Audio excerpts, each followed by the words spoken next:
আজ আমি দেখাবো একটা নতুন রেসিপি, যেটা আমি আমার শাশুড়ি মায়ের কাছ থেকে শিখেছি। তার জন্য আমরা নিয়ে নিয়েছি একটা আলু, ঝিঙে, কলা, পটল। এবার এগুলোকে আমরা ছাড়িয়ে নেব।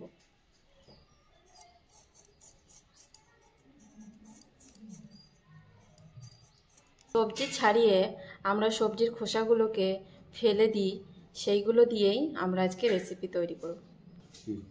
এবার খোসাগুলোকে আমরা সরু সরু করে কাটবো।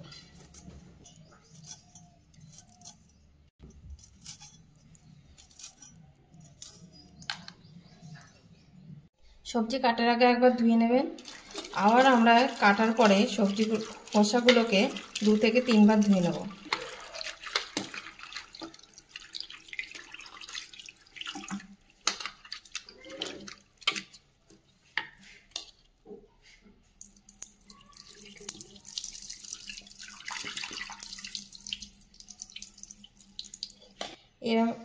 এরম একটা ঝাঁঝুড়িতে আমরা এই খোসাগুলোকে জল ঝরতে রেখে দেবো 5 মিনিট।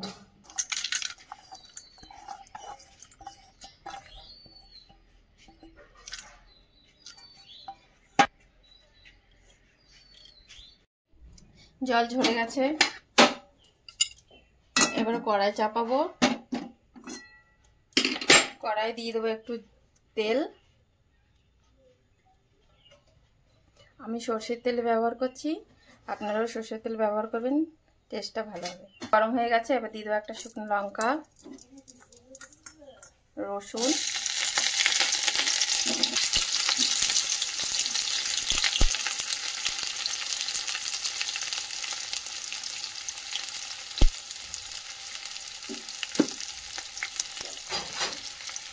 এগুলোকে একটু আগে নাড়াচাড়া করে নিতে হবে।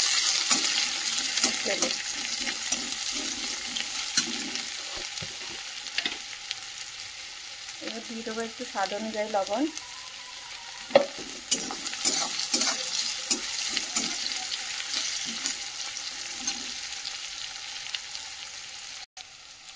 দিয়ে দেবো একটু কালো জিরে, একটু নাড়াচাড়া করে নিলাম। আমি এক টেবিল চামচ কালো জিরে দিলাম, আপনারা আপনাদের প্রয়োজন মতো ব্যবহার করবেন। একটু ভেজে নেওয়ার পর এবার সবজির খোসাগুলোকে দিয়ে দেবো।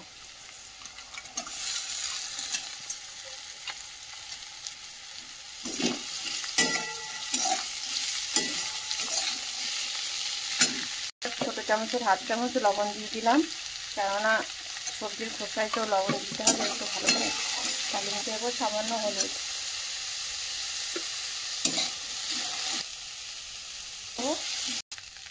আমি একটা কাঁচা লঙ্কা ব্যবহার করছি, আপনারা আপনাদের স্বাদ অনুযায়ী লঙ্কা দেবেন।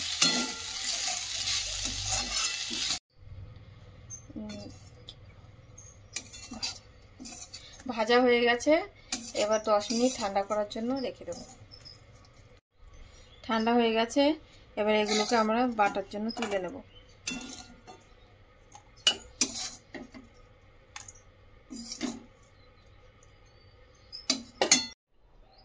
আমি শিলে বাটছি, আপনারা মিক্সারে দিতে পারেন, তবে শিলে বাটলে এর স্বাদটা খুব ভালো হয়।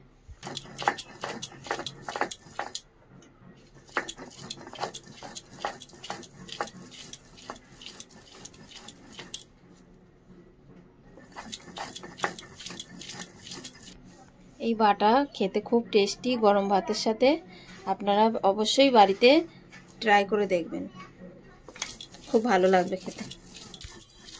ভালো লাগলে সাবস্ক্রাইব করবেন আর লাইক শেয়ার করতে ভুলবেন না যেন।